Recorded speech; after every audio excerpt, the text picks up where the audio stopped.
FIFA for the game for the world FIFA world cup 2026 વિદ્યાર્થી મિત્રો ઉત્તર America ખંડના 3 દેશોમાં સંયુક્ત રીતે યોજવામાં આવી રહ્યો છે. યુનાઇટેડ સ્ટેટ, મેક્સિકો અને કેનેડા. 48 ટીમો અને કુલ 104 મેચો રમાશે, જે ફિફાના ઇતિહાસમાં પહેલીવાર છે.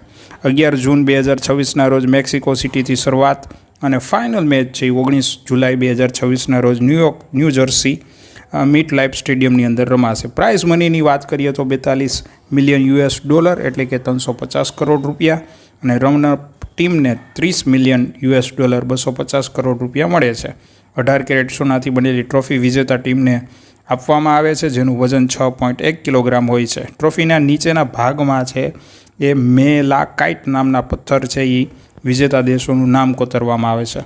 તમારી ફેવરિટ ટીમ કોમેન્ટ બોક્સમાં જરૂર લખો. ભારતમાં ફિફા વર્લ્ડ કપ 2026નું પ્રસારણ જી એન્ટરટેનમેન્ટનો અધિકાર મળેલા છે.